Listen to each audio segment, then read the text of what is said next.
अथर्व आरोही के खूबसूरत चेहरे और उस पर बिखरे हुए बालों को देखकर मदहोश हुआ जा रहा था। अथर्व की आवाज में इस वक्त मदहोशी साफ महसूस की जा सकती थी। अथर्व की आवाज सुनकर आरोही हैरानी से नजरें उठाकर अथर्व की ओर देखती है। चलो छोड़ो इन सब चीजों को और जल्दी से फ्रेश होकर डाइनिंग टेबल पर आओ। हमें हॉस्पिटल के लिए भी निकलना है। अथर्व खुद की भावनाओं को कंट्रोल करता हुआ आरोही से बोलता है। बस मैं अभी आई। आरोही अथर्व से बोलती है और बाथरूम की तरफ चली जाती है, क्योंकि इस वक्त अथर्व को आरोही को हॉस्पिटल लेकर जाना ज्यादा जरूरी था। उसे आरोही और उसके होने वाले बच्चे की बहुत फिक्र थी। एक बार वह डॉक्टर से मिल आरोही के सारे टेस्ट करवा सब कुछ ठीक है जान निश्चिंत होना चाह रहा था। वह अब बिल्कुल भी ऐसा नहीं चाहता था कि आरोही को किसी भी तरह से जरा सी भी प्रॉब्लम हो। वह अब आरोही की छोटी से छोटी बात का भी ध्यान रखना चाहता था। उसने पहले ही डॉक्टर से बात कर ली थी। डॉक्टर ने बस उसे इतना ही बताया था कि आरोही इस वक्त बहुत कमजोर है। बाकी की चीजें वह टेस्ट हो जाने के बाद ही रिपोर्ट्स देखकर ही बता सकती है। इसलिए अथर्व को आरोही के सारे टेस्ट करवाने की ज्यादा जल्दी थी। आज सुबह ही हॉस्पिटल जाकर अथर्व ने आरोही के सारे टेस्ट करवाए और फिर आरोही को फार्म हाउस छोड़ ऑफिस चला गया था। रात का वक्त अथर्व बेड पर बैठा बेड के साइड टेबल पर रखे हुए लैंप की धीमी रोशनी में अपने हाथ में पकड़ी हुई फाइल को गौर से पढ़ रहा था। आरोही उसकी बगल में कुछ दूरी पर लेटी हुई अथर्व को गौर से देख रही थी। इस वक्त अथर्व के चेहरे पर हल्की लाइट आ रही थी, जो उसके पहले से हैंडसम चेहरे को और भी ज्यादा हैंडसम बना रही थी। आरोही आज पहली बार इतनी गौर से अथर्व को देख रही थी। अथर्व के बाल इस वक्त उसके माथे पर बिखरे हुए थे। उसके चेहरे पर बहुत ही सीरियस एक्सप्रेशन था। आज आरोही का अथर्व को देखने का नजरिया बिल्कुल बदला हुआ था। आज वह पहली बार अथर्व को इस नजरिए से देख रही थी। ये पहली बार था जब वह अथर्व को इतने हक और अधिकार के साथ बिना डरे हुए जी भरकर निहार रही थी। इससे पहले जब भी उसने अथर्व को थोड़ा बहुत देखा था, चोरी छुपे या डर से ही देखा था। ऐसे क्या देख रही हो मुझे? अथर्व फाइल में ही अपनी नजर गड़ाए हुए आरोही की ओर बिना देखे उससे पूछता है। आरोही अथर्व को देखने में खोई हुई थी। उसे अथर्व की बात जरा भी सुनाई नहीं देती है। अथर्व अब उसकी तरफ देखकर दोबारा उससे पूछता है, जिससे आरोही अपने ख्यालों से बाहर आती है। आरोही की आंखें जब अथर्व से मिलती हैं, वह मुस्कुरा देती है। कुछ नहीं, बस ऐसे ही देख रही थी। आरोही मुस्कुराती हुई अथर्व से बोलती है। अथर्व अपने हाथ में पकड़ी हुई फाइल को बेड के साइड टेबल पर रख देता है। आरोही जो अपने एक हाथ पर अपने सर को टिकाए हुए अथर्व को देख रही थी, वह भी उठकर बैठ जाती है। वैसे आप इस फाइल को इतने ध्यान से क्यों पढ़ रहे हैं? ऐसा क्या है इस फाइल में? आरोही अथर्व के साइड झुककर फाइल को गौर से देखती है और अथर्व से पूछती है। तभी उसका ध्यान फाइल के ऊपर लिखे हुए नाम पर जाता है। अरे, यह तो उस हॉस्पिटल का नाम है जहां आज आप मुझे लेकर गए थे। आरोही अथर्व से बोलती है। क्या इसमें मेरी रिपोर्ट्स हैं? लाइए, मुझे भी देखना है। आरोही अब अथर्व की ओर देखते हुए उसे बोलती है। इसके पहले आरोही का ध्यान उसे फाइल के ऊपर लिखे हुए नाम पर नहीं गया था।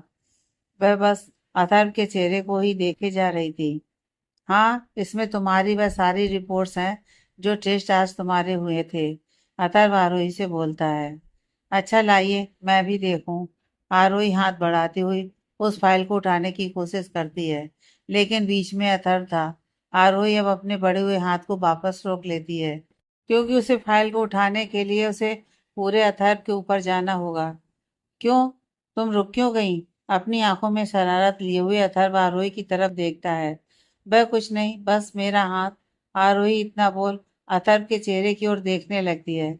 उसे अथर्व के चेहरे पर आई हुई शरारत साफ दिख रही थी। आरोही अथर्व से थोड़ी दूरी बनाती हुई बेड के क्राउन से अपनी बैग को लगा बैठ जाती है। क्या हुआ? तुमने फाइल नहीं ली? अथर्व शरारती अंदाज में आरोही से बोलता है। आप ही मुझे दे दीजिए, वह मेरी पहुंच से बहुत दूर है। इसलिए प्लीज आप ही दे दीजिए ना। आरोही अपनी नजर नीचे किए हुए अथर्व से बोलती है। मैं क्यों दूं, तुम खुद भी ले सकती हो। अथर्व फिर से शरारती अंदाज में आरोही से बोलता है। मुझे नींद आ रही है, मैं सोने जा रही हूँ। नहीं देखनी मुझे कोई रिपोर्ट्स विपोर्ट्स। बेड पर लेटती हुई आरोही अथर्व से बोलती है। अथर्व अब आरोही की तरफ मुड़ उसे खींच अपनी बाहों में भर लेता है। क्या तुम्हें अभी भी मेरे करीब आने से डर लगता है? अथर्व आरोही के चेहरे के बिल्कुल करीब अपना चेहरा ला आरोही से बोलता है। आरोही अपने गाल पर अथर्व की गर्म सांसें बहुत अच्छी तरह से महसूस कर सकती थी। अथर्व की इस तरह सेडक्टिव आवाज में बोलने से आरोही के दिल की धड़कनें बेकाबू हो चुकी थी। वह अपनी नजरें दूसरी ओर घुमाई। वह अथर्व की सांसों को महसूस कर रही थी। अथर्व अब अपने हाथ से आरोही का चेहरा अपने सामने करता है। देखो मुझे, अथर्व आरोही से बोलता है। अथर्व की आवाज सुन आरोही अथर्व की आंखों में देखती है। अथर्व के इतने करीब होने से आरोही का चेहरा शर्म से लाल हो चुका था। अथर्व की नजर आरोही की सुर्ख हो चुके गालों पर जाती है। इस वक्त वह अपना कंट्रोल खो चुका था। वह अपने होंठ आरोही के शर्म से लाल गालों पर रख देता है। अथर्व के होठों का स्पर्श पा आरोही की आंखें अपने आप ही बंद हो जाती हैं। अथर्व के होंठ अब आरोही के गालों से फिसलते हुए उसकी गर्दन तक आ चुके थे। आरोही का पूरा शरीर अब ढीला पड़ चुका था। ना ही वह अथर्व को खुद से दूर कर पा रही थी और ना ही अपने कांपते हुए हाथों को अथर्व के ऊपर रख पा रही थी।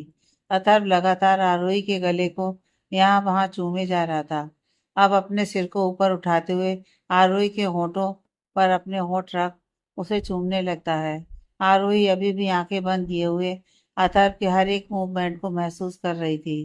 अथर्व आरोही के निचले होठों को अपने दोनों होठों के बीच में ले लगातार उसे चूमे जा रहा था। तभी अथर्व के फोन की रिंग सुनाई देती है। अथर्व और आरोही फोन की रिंग को सुनकर होश में आते हैं।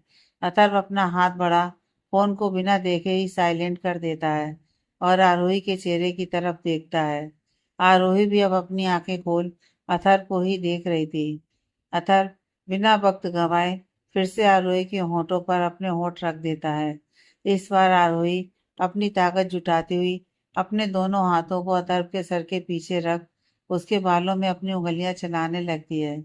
अथर्व अब लगातार आरोही के होठों को चूमने लगा था। तभी उसके फोन की रिंग दोबारा सुनाई देती है। अथर्व उस रिंग को पूरी तरह से इग्नोर कर आरोही को किस करने में लगा हुआ था। रिंग फिर एक बार बजकर बंद हो चुकी थी और दोबारा बजनी शुरू हो गई थी। अथर्व अब काफी इरिटेट हो गया था। वह आरोही को छोड़ अब बेड के साइड टेबल पर रखे हुए अपने फोन की तरफ देखता है और हाथ बढ़ा फिर से उसे बिना देखे साइलेंट कर देता है। उसे इस वक्त किसी का भी डिस्टर्ब करना पसंद नहीं आ रहा था। देख लीजिए, शायद कोई जरूरी कॉल हो। आरोही अथर्व की ओर देखती हुई उससे बोलती है और फिर नजर झुका लेती है। अथर्व आरोही को देख सिर हिलाता है और फिर बेड की साइड टेबल पर रखा हुआ अपना फोन उठा उस पर शो हो रहे नंबर को चेक करता है। जैसे ही वह फोन पर फ्लैश हो रहे नंबर को देखता है वह जल्दी से आरोही के ऊपर से हट सीधे बेड पर बैठ फोन रिसीव करता है। हाँ आरुष बोलो। फोन रिसीव करते हुए अथर्व बोलता है। भाई, डैड के शरीर में कुछ मूवमेंट हुई है। डॉक्टर ने अभी इसी वक्त उन्हें फ्रांस लेकर जाने की सलाह दी है। उन्होंने बताया है कि अगर उन्हें सही वक्त पर ट्रीटमेंट मिल जाएगा तो वह ठीक हो सकते हैं। आरुष खुश होते हुए अथर्व से बोलता है। भाई, मैं अभी डैड को लेकर वहां जाना चाहता हूँ। कुछ देर रुककर आरुष फिर से अथर्व से बोलता है। अथर्व लगातार आरुष की बातें सुन रहा था। नहीं आरुष, तुम्हारा यहाँ रहना ज्यादा जरूरी है। अगर तुम यहाँ से गए तो हमारी कंपनी को बहुत नुकसान हो जाएगा। तुम यहाँ संभालो, डैड को लेकर मैं जाऊंगा। आरुष की बात सुन अथर्व उससे बोलता है। लेकिन भाई, आप कैसे जा सकते हैं? आपका अब भाभी के साथ रहना ज्यादा जरूरी है। आरुष अथर्व से बोलता है।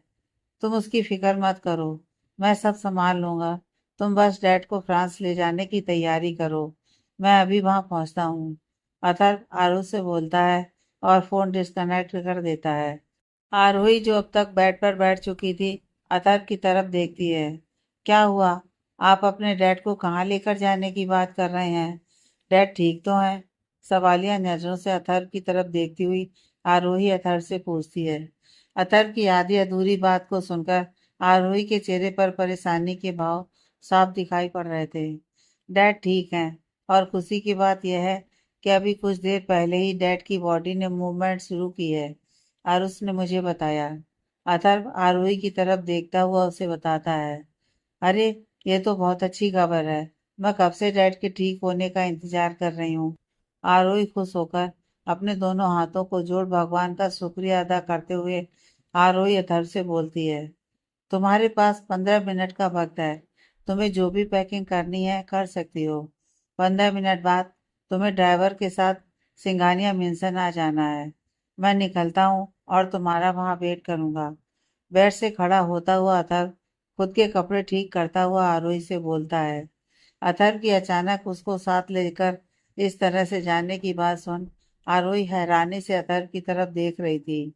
मैं मैं कैसे आपके साथ जा सकती हूँ? मेरे तो एग्जाम है। आरोही अथर्व से बोलती है। देखो आरोही, वह सब बातें हम बाद में डिस्कस करेंगे।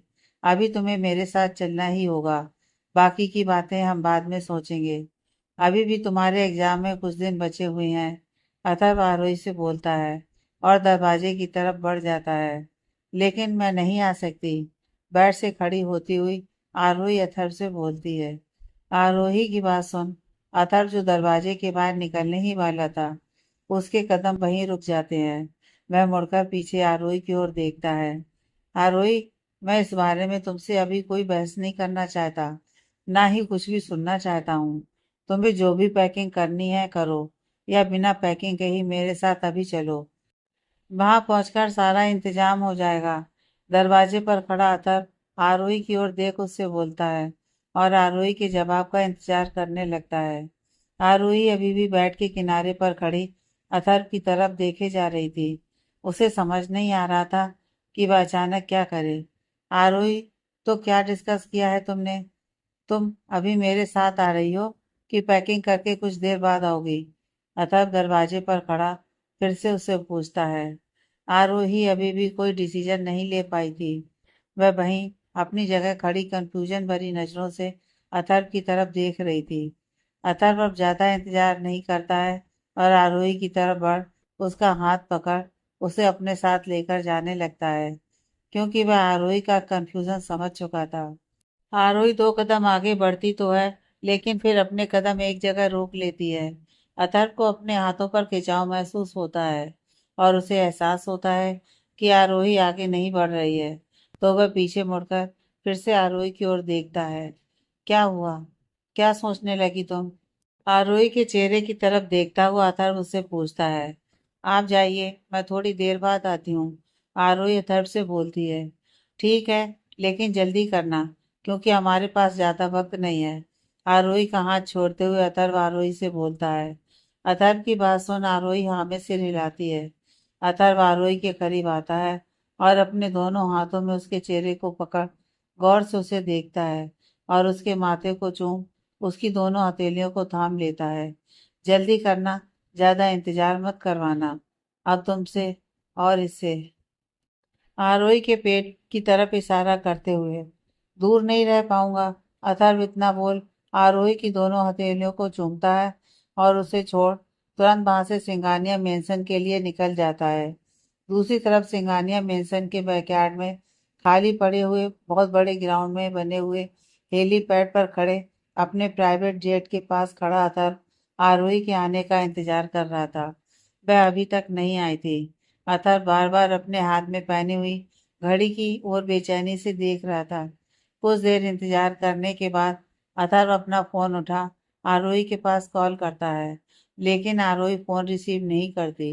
अथर्व की सिक्योरिटी में लगे हुए गार्ड के पास अथर्व फोन करता है। क्या हुआ? अभी वह वहां से निकली या नहीं? अथर्व उस गार्ड से पूछता है। बॉस, मैम जाने के लिए रेडी नहीं है। हम उनसे कई बार बोल चुके हैं, लेकिन वे आपके साथ जाना नहीं चाहती हैं। वह आदमी अथर्व से बताता है। क्या बक रहे हो तुम? बात करवाओ मेरी उससे। गुस्से में अथर्व उस गार्ड को डांटता है और उससे बोलता है। Okay boss. वह गार्ड अथर्व से बोलता है और आरोही के रूम की तरफ बढ़ जाता है। कई बार रूम को नॉक करने के बाद भी आरोही दरवाजा नहीं खोलती। अतुल फोन पर अभी लाइन पर था। मैम, बॉस आपसे बात करना चाहते हैं। वह गार्ड दरवाजे को बाहर से खटखटाने के बाद आरोही से बोलता है, लेकिन आरोही अंदर से कोई जवाब नहीं देती। काफी देर दरवाजा खटखटाने के बाद आरोही दरवाजा खोलती है। मैम, बॉस आपसे बात करना चाहते हैं।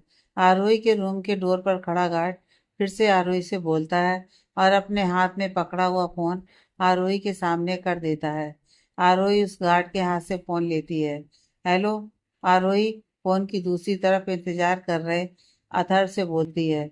आरोही, तुम अभी तक वहां क्या कर रही हो? मैंने तुमसे बोलकर आया था ना, मैं तुम्हारा इंतजार कर रहा हूँ। तुम जानती हो डैड की क्या कंडीशन है और हमें जल्द से जल्द उन्हें लेकर यहाँ से फ्रांस के लिए निकलना है। फिर तुम क्यों इंतजार करवा रही हो? अतः रूड आवाज में आरोही से बोलता है, जिससे साफ पता चल रहा था कि आरोही की इस हरकत से वह बहुत नाराज है। मैंने आपसे कहा था ना कि मैं नहीं जाना चाहती आपके साथ, तो फिर आप मेरा इंतजार क्यों कर रहे हैं? जाइए आप। आरोही भी सख्त लहजे में अथर्व से बोलती है। आरोही, मैं तुम्हें ऐसी कंडीशन में अकेले छोड़कर नहीं जा सकता, इसलिए तुम चाहो या ना चाहो तुम्हें मेरे साथ चलना ही होगा।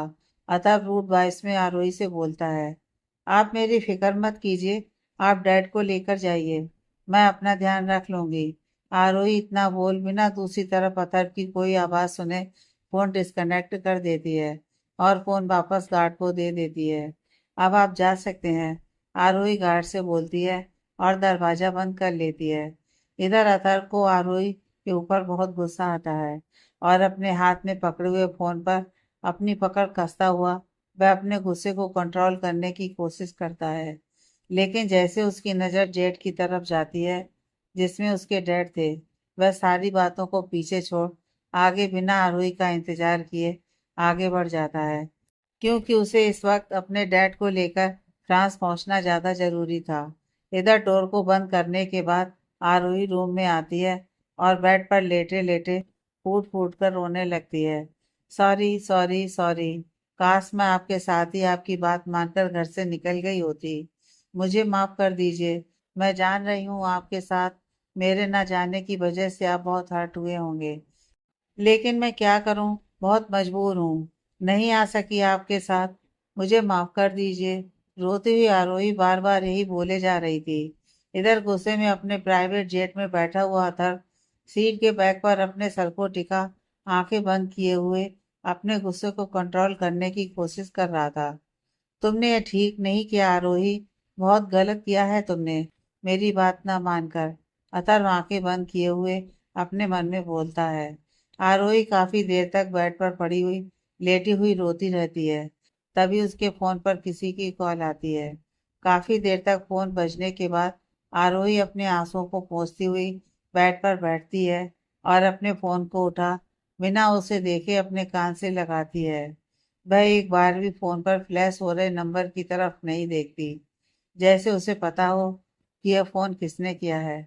वह फोन रिसीव कर एक गहरी सांस लेते हुए अपने कान से लगाती है। मैंने आपकी बात मान ली, नहीं गई मैं उनके साथ, आरोही फोन पर बोलती है। इधर अथर्व का प्राइवेट जेट फ्रांस के एयरपोर्ट पर लैंड हो चुका था। अथर्व अपने डैड के साथ उस हॉस्पिटल में पहुंचने ही वाला था जहां उसके डैड का यानी कि मिस्टर सिंघानिया का ट्रीटमेंट होने वाला था। मिस्टर सिंघानिया को एम्बुलेंस से हॉस्पिटल ले जाया जा रहा था। जब अथर्व कार से एम्बुलेंस के पीछे पीछे हॉस्पिटल जा रहा था, अथर्व कार में बैठा हुआ अपने फोन को अपने हाथ में ले किसी के पास कॉल करता है। नजर रखना उस पर, कोई भी गड़बड़ ना होने पाए। अथर्व फोन पर किसी से बोलता है और फोन डिस्कनेक्ट कर देता है। एक महीने बाद मिस्टर सिंघानिया पूरी तरह से ठीक हो चुके थे। अथर्व उन्हें लेकर आज फ्रांस से वापस इंडिया जा रहा था। यहाँ इंडिया में भी सिंघानिया मेंशन में भी मिस्टर सिंघानिया के वापस आने की खुशी में पूरे सिंघानिया मेंशन को फूलों और रंग बिरंगी लाइटों से बिल्कुल दुल्हन की तरह सजाया गया था। सभी आज बहुत खुश थे और उन्हें बेसब्री से मिस्टर सिंघानिया के घर वापस आने का इंतजार था। वह सभी मिस्टर सिंघानिया को पूरी तरह से ठीक हुए देखना चाह रहे थे। महागुरु भी आज आए हुए थे। दादी माँ भी लिविंग हॉल के सोफे पर बैठी सारी तैयारियों का जायजा ले रही थी। मिसेज जीविका की नजरें दरवाजे की तरफ ही टिकी हुई थी। कुछ ही देर में चौपर सिंघानिया मेंशन के बैकयार्ड के बड़े से ग्राउंड में लैंड होता है। अथर्व मिस्टर सिंघानिया के साथ सिंघानिया मेंशन के मेन डोर पर आकर खड़ा होता है। घर के सर्वेंट ने पहले ही आकर मिसेज जीविका और दादी माँ को बता दिया था कि चॉपर लैंड हो चुका है। मिसेज जीविका और दादी माँ दोनों ही घर के मेन डोर पर खड़ी अथर्व और मिस्टर सिंघानिया के आने का वेट कर रही थी। जैसे ही दादी माँ और मिसेज जीविका की नजरें अपने कदमों पर चलकर आ रहे मिस्टर मनीष पर जाती हैं, दोनों की ही आंखें नम हो जाती हैं। जीविका, माँ, आप दोनों रो क्यों रहे हैं? आज तो खुशी का मौका है, फिर ये आंसू क्यों? मिस्टर सिंघानिया मेंशन की दहलीज पर खड़े पूछते हैं। मिसेज जीविका और दादी माँ दोनों ही अपनी आंखों में भर आए आंसुओं को पोंछती हैं। जीविका बहू, जल्दी से मेरे मनीष की आरती उतारो और इस घर के अंदर आने दो। अब और सब्र नहीं होता, मैं जल्द से जल्द इसे अपने गले से लगाना चाहती हूँ। इमोशनल होती हुई दादी माँ मिसेज जीविका से बोलती हैं। जी माँ जी, अभी उतारती हूँ। मिसेज जीविका दादी माँ से बोलती हैं और तुरंत मिस्टर सिंघानिया की आरती उतार उनके माथे पर तिलक करती हैं। अचला जी नजर उतारने का सामान ले आई। मिसेज जीविका की आरती उतारने के बाद दादी माँ अचला जी से बोलती हैं। जी माता जी, आपके कहे अनुसार मैं लेकर आई हूँ। अचला जी दादी माँ के करीब आती हुई दादी माँ से बोलती हैं। अचला जी के हाथ में पकड़े हुए नजर उतारने के सामान से दादी माँ मिस्टर सिंघानिया की नजर उतारती हैं और उसे सामान को वापस थाल में रख अचला जी की तरफ देखती हैं। अचला जी, इसे ले जाकर जला दीजिए, दादी माँ अचला जी से बोलती हैं। जी माता जी, अचला जी दादी माँ से बोलती है और वहां से चली जाती हैं। घर के भीतर आओ बेटा, दादी माँ मिस्टर सिंघानिया से बोलती हैं। दादी माँ की बात सुन मिस्टर सिंघानिया घर के भीतर आते हैं। अथर्व भी उनके पीछे ही था और शांति से खड़ा सब कुछ देख और सुन रहा था, लेकिन उसके चेहरे पर इस वक्त कोई भी भाव नहीं थे। मिस्टर सिंघानिया भीतर जाकर झुककर दादी माँ के पैर छूते हैं। दादी माँ उनके कंधे को पकड़ अपने सामने खड़ा करती हैं और फौरन उन्हें गले लगा लेती हैं। इधर मिसेज जीविका अथर्व के पास आती हैं और अपनी दोनों हथेलियों के बीच अथर्व के चेहरे को थाम लेती हैं और उसके माथे को चूमती हैं और ममता भरी नजरों से उसे देखने लगती हैं। कैसा है मेरा अथर्व? मिसेज जीविका अथर्व को देखती हुई उससे पूछती हैं। मैं ठीक हूँ मॉम, मुझे थोड़ा जरूरी काम है, मैं बाद में आपसे मिलता हूँ। अथर्व अपने चेहरे पर रखे हुए मिसेज जीविका के हाथ को हटा उनसे बोलता है और तुरंत वहां से चला जाता है। अरे जीविका बहू, ये कहाँ गया? दादी माँ जब अथर्व को वहां से जाता हुआ देखती हैं तो मिसेज जीविका से पूछती हैं। माँ जी, उसे कुछ जरूरी काम था, इसलिए वह चला गया। बोल कर गया है कि बाद में मिलता हूँ, मिसेज जीविका दादी माँ को बताती हैं। ठीक है, चलो मनीष, तुम घर के भीतर जाकर माँ गुरु के कहे अनुसार पूजा संपन्न करो, दादी माँ मिस्टर सिंघानिया से बोलती हैं। तभी मिस्टर सिंघानिया की नज़र कुछ दूरी पर बैठे हुए महागुरु पर जाती है। वह जल्दी जल्दी कदम बढ़ाते हुए महागुरु तक पहुँचते हैं और झुककर उन्हें प्रणाम करते हैं। आयुष्मान भव। मनीष, कैसे हो आप? अपने दोनों हाथों को उठा मिस्टर सिंघानिया को आशीर्वाद देते हुए महागुरु उनसे पूछते हैं। सब आपकी कृपा है महागुरु, अब मैं पूरी तरह से ठीक हूँ। मिस्टर सिंघानिया दोनों हाथ जोड़ महागुरु से बोलते हैं। ठीक है, चलो कुछ पूजा की विधियां तुमसे संपन्न करवानी है, आओ मेरे साथ। महागुरु अपनी जगह से उठते हुए सिंघानिया से बोलते हैं। जी महागुरु, चलिए। मिस्टर सिंघानिया महागुरु से बोलते हैं और उनके साथ चल पड़ते हैं। महागुरु के दो शिष्य भी इस वक्त उनके साथ थे और दो शिष्य मंदिर में व्यवस्था करने में लगे हुए थे। महागुरु मंदिर में पहुंच मिस्टर सिंघानिया के हाथों कुछ पूजा और हवन करवाते हैं।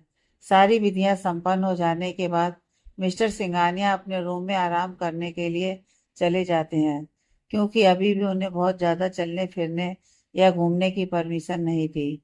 रात का वक्त मिस्टर मनीष जी, मिसेज जीविका और दादी माँ तीनों ही डाइनिंग टेबल पर बैठे डिनर कर रहे थे। माँ, आरुष कहाँ है? जब से आया हूँ तब से उसे देखा ही नहीं, कहाँ है वह? मिस्टर मनीष दादी माँ की तरफ देखते हुए उनसे पूछते हैं। बेटा, आज कुछ इम्पोर्टेंट मीटिंग थी उसकी, इसलिए शायद वह अभी घर आ नहीं पाया, दादी माँ मिस्टर मनीष से बोलती हैं। ऐसी भी कौन सी जरूरी मीटिंग थी माँ, जो अब तक वह अपने डैड से मिलने के लिए टाइम नहीं निकाल सका। मिस्टर सिंघानिया नाराजगी दिखाते हुए बोलते हैं। डैड, ऐसा कभी हो सकता है कि मैं आपसे मिलने के लिए समय ना निकाल पाऊं? आप मेरे लिए हर चीज से ज्यादा जरूरी हो। अंदर आता हुआ आरुष मिस्टर मनीष जी से बोलता है। ओहो, तो अब तुम्हें वक्त मिल गया अपने डैड से मिलने का। मिस्टर सिंघानिया नाराजगी दिखाते हुए आरुष से बोलते हैं। आरुष इस बार मनीष जी का कोई जवाब न देते हुए उनके पास पहुंचता है और उनके पैर छू उनके सीने से लग जाता है। कैसे हैं आप डैड? पता है कितना मिस किया मैंने आपको। नम आंखें लिए हुए आरुष मनीष से बोलता है। आरुष का ये लाड देख मनीष जी सारी नाराजगी भूल जाते हैं और अपने दोनों हाथों को बड़ा आरुष को भी अपने गले से लगा लेते हैं। इधर अथर्व अपने फार्म हाउस आता है जहां वह आरोही को छोड़कर गया था। अपने रूम में पहुंचकर वह गौर से उस रूम को देखता है। वह रूम बिल्कुल वैसा ही था। आरोही के सारे कपड़े अभी भी उसी तरह बैग में भरे हुए रखे थे। ड्रेसिंग टेबल पर उसकी यूज की हुई कुछ चीजें अभी भी वैसी ही पड़ी हुई थी। सब कुछ वैसा ही था, बस आरोही वहां नहीं थी। अथर्व बेड पर उस जगह जाकर बैठ जाता है जहां उस रात आरोही सोई हुई थी। वह अपने हाथ को बड़ा बेड की उस जगह को सहलाता है और आंखें बंद कर अपने सिर को बेड के हेडबोर्ड से टिका लेता है। कहाँ हो आरोही, तुम कहाँ हो? अथर्व आंखें बंद किए हुए बहुत ही गहरी आवाज में बोलता है। इस वक्त उसके पूरे रूम में सन्नाटा फैला हुआ था। बस अथर्व की धीमी और गहरी आवाज ही सुनाई दे रही थी। उसे वह दिन याद आता है जब वह हॉस्पिटल में अपने डैड का ट्रीटमेंट करवा रहा था। तभी उसके फ़ोन पर कोई मैसेज आता है। अपने फ़ोन की मैसेज टोन सुन वह अपने फ़ोन को अनलॉक कर उसमें आए हुए मैसेज को चेक करता है। वो एक मेडिकल रिपोर्ट थी जिसके ऊपर पेशेंट नाम की जगह आरोही का नाम था। यह कुछ और नहीं बल्कि मिस कैरिज की रिपोर्ट थी, जिसे देख अथर्व अपनी आंखें बंद कर अपने इमोशंस को कंट्रोल करने की कोशिश करता है और तुरंत अपने फ़ोन की रिसेट डायल लिस्ट खोल आरोही के पास कॉल मिलाता है। लेकिन पहले की तरह आरोही का फ़ोन अभी भी स्विच ऑफ ही था। यहाँ आने के बाद न जाने कितनी बार उसने आरोही का नंबर ट्राई किया था, लेकिन हर बार आरोही का फ़ोन स्विच ऑफ ही था। अथर्व उस गार्ड के पास फ़ोन मिलाता है जिसे उसने आरोही की सिक्योरिटी में लगाया था। आरोही कहाँ है? अथर्व गुस्से भरी आवाज़ में उस सिक्योरिटी गार्ड से पूछता है।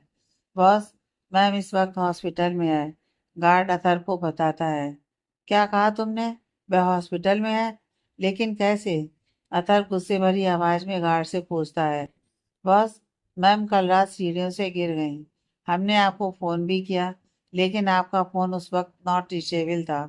सिक्योरिटी गार्ड अथर्व को बताता है। सिक्योरिटी गार्ड की बात सुन अथर्व को जो थोड़ी सी बची कुची उम्मीद भी थी कि आरोही और उसका बच्चा ठीक है, वह भी खत्म हो जाती है। वह आंखें बंद कर कुछ देर के लिए खामोश हो जाता है। हेलो बॉस, क्या आप मुझे सुन रहे हैं? अथर्व की कुछ देर तक आवाज न सुन पाने की वजह से गार्ड अथर्व से पूछता है। क्योंकि वह अपने कान पर लगाया हुआ फोन अपने सामने करके देखता है तो कॉल अभी डिस्कनेक्ट नहीं हुई थी, लेकिन अथर्व की आवाज दूसरी तरफ से नहीं आ रही थी। कैसी है वह? अथर्व सिक्योरिटी गार्ड की बात सुन अपनी आंखों को बंद कर कुछ देर शांत रहने के बाद उस गार्ड से पूछता है। बॉस, मैम को होश आ गया है, अभी वह रेस्ट कर रही हैं। गार्ड ने डरते हुए अथर्व से कहा। बात करवाओ मेरी उससे, अथर्व गार्ड से बोलता है। आखिर जिसका डर था वही हुआ। इसी वजह से वह आरोही को अकेले छोड़कर नहीं जाना चाह रहा था। अगर आरोही उसके साथ आ जाती तो शायद ऐसा नहीं होता। यह सोचते हुए उसे आरोही पर गुस्सा भी आ रहा था, लेकिन उसके साथ साथ उसे आरोही की बहुत फिक्र भी हो रही थी और उसे इस बात का अफसोस भी था कि ऐसे वक्त में वह आरोही के साथ नहीं है। वह गार्ड फोन लिए हुए आरोही के बाड़ में जाता है जहां आरोही आंखें बंद किए हुए बेड पर लेटी हुई थी और दादी माँ उसके पास ही बैठी हुई थी। माता जी, बॉस मैम से बात करना चाहते हैं। वह गार्ड दादी माँ की तरफ देखते हुए उनसे बोलता है। सभी दादी माँ को माता जी ही रह कहते थे, सिवाय उनके बच्चों के। इसलिए वह गार्ड भी दादी माँ को माता जी कहकर ही बोलता है। दादी माँ गार्ड की बात सुन आरोही की तरफ देखती हैं, जो अभी भी मुरझाए चेहरे को लिए हुए बेड पर आंखें बंद कर लेटी थी। इधर अतर, जो फोन पर दूसरी तरफ सारी बातें सुन रहा था, दादी माँ के वहां होने पर उसे थोड़ी तसल्ली भी मिली थी कि कोई उसका अपना इस वक्त आरोही के पास है। लेकिन थोड़ी हैरानी भी हुई थी कि दादी माँ इस वक्त वहां आरोही के पास कैसे। लेकिन वह इस बात पर ज्यादा ध्यान नहीं देता है और आरोही के फोन लेने का इंतजार करने लगता है। दादी माँ आरोही को आवाज देती है, आरोही, आरोही। दादी माँ आरोही के हाथ पर अपने हाथ रखते हुए बोलती हैं। दादी माँ की आवाज से आरोही अपनी आंखें खोलती है और दादी माँ की तरफ देखती है। आरोही, अतर तुमसे बात करना चाहता है, एक बार बात कर लो। दादी माँ उदास स्वर में आरोही से बोलती हैं। आरोही हाथ बढ़ा उस गार्ड के हाथ से फोन लेती है और अपने कानों से लगा लेती है। हेलो। आरोही अपनी कांपती हुई आवाज में अथर्व से बोलती है। कैसी हो? अथर्व आरोही की आवाज सुन फिर से अपनी आंखें और अपने हाथ की मुट्ठी को कसकर भींच लेता है और उससे पूछता है। ठीक हूँ। आरोही सपाट लहजे में अथर्व से बोलती है। अथर्व आगे कुछ बोलता उसके पहले ही आरोही गहरी सांस लेती है। आज के बाद आप ना ही मुझसे बात करने की कोशिश कीजिएगा और ना ही मेरे बारे में कुछ भी जानने की कोशिश कीजिएगा। मेरा और आपका रिश्ता सिर्फ बच्चे की वजह से था। अभी बच्चा नहीं रहा तो अब आपको मुझसे मतलब रखने की कोई ज़रूरत नहीं है। अगर आपने मेरे पीछे अपने गार्ड को लगाया या मुझे ढूंढने की कोशिश की तो मैं अपनी ज़िंदगी ख़त्म कर लूँगी। इसलिए आपके लिए बेहतर यही होगा कि मेरा पीछा छोड़ दें। हॉस्पिटल से मैं कहाँ जाती हूँ, क्या करती हूँ, आपको कुछ भी पता करने की ज़रूरत नहीं है। अगर मुझे ये ज़रा सा अंदाज़ा भी हो गया कि आपने मेरे ऊपर नज़र रखी हुई है या मेरे बारे में पता लगाने की कोशिश कर रहे हैं, तो मैं अपनी जान दे दूंगी। आरोही एक सांस में अथर्व से बोलती है और फ़ोन डिस्कनेक्ट कर सामने खड़े गार्ड को फ़ोन थमा देती है और उसे वहां से जाने के लिए कहती है। आरोही का आर्डर सुन गार्ड, जो आंखें नीचे किए हुए कुछ दूरी पर खड़ा था, वह आरोही के हाथ से फोन ले वहां से चला जाता है। इधर अथर्व आरोही की बातें हैरानी से सुन लगातार हैरान हुए जा रहा था। उसे तो विश्वास ही नहीं हो रहा था कि आरोही उसे ये सब क्या कह रही है। उसे इस वक्त ऐसा लग रहा था कि फोन के दूसरे साइड में आरोही नहीं बल्कि कोई और बोल रहा है, क्योंकि अभी तक आरोही ने उससे इस लहजे में कभी बात नहीं की थी। और ऐसी बात वह भी अब, जब वह दोनों एक दूसरे के करीब आ रहे थे। अथर्व को और भी हैरान कर देने वाली बात थी, क्या तुमने जो फैसला लिया है सोच समझ कर लिया है? दादी माँ आरोही की ओर देखती हुई उससे बोलती हैं। हाँ दादी माँ, मेरे पास इसके सिवा कोई रास्ता भी तो नहीं है। आरोही दादी माँ से बोलती है। मैं तो कहती हूँ आरोही, तुम एक बार अथर्व से बात कर लो। यह इस तरीके से तुम्हारा जाना ठीक नहीं है। दादी माँ आरोही को समझाने की कोशिश करती हुई उससे बोलती हैं। नहीं दादी माँ, इसी में सबकी भलाई है, मुझे जाना ही होगा। आरोही दादी माँ से बोलती है। इस बात को बीते हुए आज 1 महीने से ज्यादा हो चुके थे। अथर्व आरोही की बात मान आरोही के ऊपर लगी हुई सारी सिक्योरिटी को हटा लिया था, और लेकिन आज भी वह उस दुख से उबर नहीं पाया था। यहाँ सिंघानिया मेंशन अगली सुबह कुछ और पूजा और सारी विधियों को पूरा करने के बाद दादी माँ सिंघानिया मेंशन के मेन एंट्रेंस पर खड़ी थी। माँ, अभी तो मैं आया हूँ, आप क्यों जाने की जिद की हुई है? मिस्टर मनीष अपने चेहरे की परेशानी के भाव लिए हुए दादी माँ से बोलते हैं। मनीष, मुझे अब जाना ही होगा। मैंने अपनी सारी जिम्मेदारियां पूरी कर दी हैं। अब मुझे अपना बाकी का जीवन भगवान की शरण में बिताना है। इसलिए मैं चाहती हूँ कि अब तुम लोग अपनी इस घर गृहस्थी को संभालो और मुझे भगवान की शरण में जाने दो। मैं उम्मीद करती हूँ कि मेरी इस भगवत आराधना में तुम लोग किसी भी तरह का कोई अवरोध उत्पन्न नहीं करोगे। मैं नहीं चाहती कि तुम लोगों में से कोई भी मुझसे मिलने आए या मुझसे किसी भी तरह का कोई संपर्क रखे। दादी माँ कड़क लहजे में आर्डर देती हुई वहां खड़े मिस्टर मनीष और श्रीमती जीविका से बोलती हैं। मिसेज जीविका के चेहरे पर कोई भी भाव नहीं था, जिसे देखकर यह पता चल सके कि वह दादी माँ के इस तरह से जाने से दुखी हैं या खुश हैं। उन्होंने एक बार भी दादी माँ को रोकने की कोशिश भी नहीं की। जीविका जी, आप माँ से कहिए ना कि रुक जाएं। उन्हें इस तरह से हम सबको छोड़कर नहीं जाना चाहिए। माँ आपको बहुत मानती हैं, आपकी सारी बातें सुनती हैं। प्लीज आप माँ से कहिए ना कि वह हम सबको इस तरह से छोड़कर ना जाएं। मिस्टर मनीष मिसेज जीविका से रिक्वेस्ट करते हुए कहते हैं। देखिए जी, माँ जी ने जब ये फैसला लिया है तो कुछ सोच समझ कर ही लिया होगा, और मैं माँ जी और भगवान के बीच में आकर पाप की भागीदार नहीं बनना चाहती। इसलिए माँ जी ने जो भी फैसला लिया है, मैं उस फैसले में उनके साथ हूँ। इसलिए मैं उन्हें जाने से नहीं रोकूंगी। मिसेस जीविका मिस्टर सिंघानिया की तरफ देखते हुए बेचारी सा चेहरा बना उनसे बोलती हैं।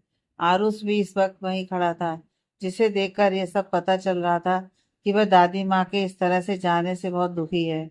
लेकिन दादी माँ, हम सब कैसे रह पाएंगे आपके बिना? आरुष दादी माँ के गले लगते हुए उनसे बोलता है। नहीं आरुष, यह मोह माया के जाल से मैं मुक्त होना चाहती हूँ, इसीलिए तो जा रही हूँ। और तुम अब कोई बच्चे नहीं हो जो रह ना पाओ, तुम्हें रहना ही पड़ेगा। तुम्हारे ऊपर अब इस पूरे परिवार की जिम्मेदारी है, और साथ साथ चांदनी की जिम्मेदारी भी मैं तुम पर छोड़कर जा रही हूँ। ध्यान रखना उसका, वह बहुत सीधी और सरल है। इस कपटी संसार में उसका ध्यान रखने वाला तुम्हारे सिवा कोई और नहीं है, इसलिए उसका ध्यान रखना। दादी माँ आरुष को खुद से अलग करती हुई उससे बोलती हैं, और इतना बोल वह बिना किसी की तरफ देखे महागुरु और उनके शिष्यों के साथ वहां से चली जाती हैं। चांदनी अब सिंघानिया मेंशन को छोड़ चुकी थी। वह अपने लिए किराए का फ्लैट ले वहां पर रहती थी। काम तो वह अभी भी अथर की कंपनी में ही करती थी, लेकिन अब वह सिर्फ एक कंपनी के एम्प्लॉय की तरह ही बर्ताव करती थी, जो आरुष को बिल्कुल भी पसंद नहीं था। वह जितना ही चांदनी के करीब जाना चाहता था, चांदनी उससे उतनी ही दूर होती जा रही थी। मिसिस सिंघानिया ने 1 महीने पहले उसे इस घर से जाने के लिए बोल दिया था। दादी माँ के लाख विरोध करने पर भी मिसिस जीविका चांदनी को उस घर में रहने देने के लिए बिल्कुल भी तैयार नहीं थी। चांदनी, जिसका बचपन इन्हीं लोगों के साथ बीता था, आज वह अकेले रहने के लिए मजबूर थी। आरुष ने भी मिसिस जीविका को बहुत समझाने की कोशिश की, लेकिन उन्होंने साफ साफ आरुष को कह दिया था कि वह चांदनी को इस घर में नहीं देखना चाहती हैं, जिस वजह से आरुष भी मिसिस जीविका से बहुत नाराज था। अथर भी 3 दिनों के बाद वापस स्विट्जरलैंड लौट जाता है, और अपने आप को पूरी तरह से अपने बिजनेस में बिजी कर लेता है। आरोही को भूलना उसके लिए आसान नहीं था। अपने आप को काम में बिजी रख वह खुद को आरोही की यादों से दूर रखने की कोशिश जरूर करता था, मगर उसके लिए आसान नहीं था। अब वह पहले से बहुत ज्यादा रूड हो चुका था। हफ्ते बीते, फिर महीने, फिर साल बीतते गए, और अब 4 साल बीत चुके थे। वक्त के साथ साथ अथर्व और भी रूड और एरोगेट होता जा रहा था। उसे अब किसी की फीलिंग का ध्यान नहीं था। उसने खुद को भी पत्थर सा बना लिया था। खुद को उसने बिल्कुल मशीन बना लिया था। 24 घंटे सिर्फ काम काम और काम ही उसे याद रहता था। किसी भी तरह की कोई भी भावनाएं उस पर कोई असर नहीं डालती थी। उसने खुद को शराब में पूरी तरह से डुबो लिया था। अतः पूरी दुनिया में अपना बिजनेस फैला चुका था, और आज उसकी कंपनी दुनिया की नंबर 1 कंपनी बन चुकी थी। वह पूरी दुनिया में घूमता, लेकिन इन 4 सालों में एक भी बार वह इंडिया वापस नहीं आया था। सिंघानिया मेंशन में मिसेस जीविका, आरुष और मिस्टर सिंघानिया साथ तो रहते थे, लेकिन कुछ उनमें से सिर्फ मिसेस जीविका थी। अथर्व की तरह आरुष ने भी अपने आप को पूरी तरह से अपनी कंपनी में बिजी कर रखा था। वह अब सिंघानिया मेंशन भी बहुत कम ही आता था। मिस्टर मनीष सिंघानिया भी अक्सर उदास ही रहते थे। वह बहुत दुखी थे। उनके दोनों बेटे उनसे दूर होते जा रहे थे। एक बेटे की शक्ल तो उन्होंने 4 सालों से नहीं देखी थी। दूसरा 3-4 महीने में एक बार अपनी शक्ल दिखा जाता। मिसेस जीविका बड़े बड़े खानदानों की लड़कियों के साथ आरुष की शादी करवाना चाहती थी, लेकिन आरुष किसी से भी शादी के लिए तैयार नहीं हो रहा था। मिसेस जीविका ने अपने सारे दांव पेच अपना लिए थे, लेकिन आरुष हर बार उन्हें निराश ही करता था। उसके दिल में तो सिर्फ चांदनी ही बसी थी, तो फिर वह कैसे उस जगह पर किसी और को रख सकता था? मिसेस जीविका शायद ये बात अच्छी तरह से जानती थी, और वह इसलिए आरुष पर किसी और लड़की से शादी के लिए जोर डाल रही थी।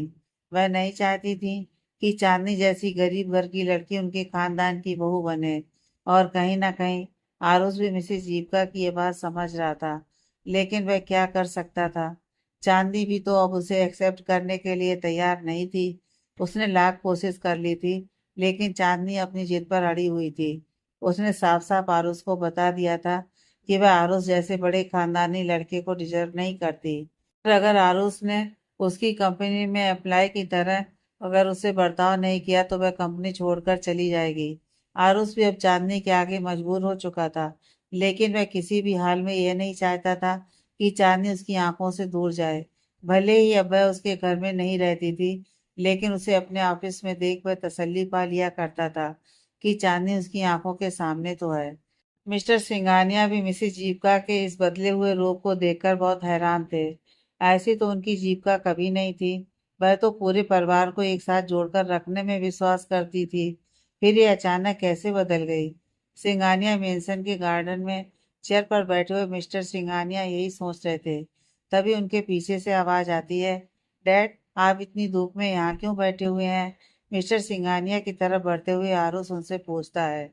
आरुष की आवाज सुनकर मनीष जी मुड़कर पीछे की तरफ देखने लगते हैं और एक नजर आरुष को देख फिर वापस उसी तरह बैठ जाते हैं।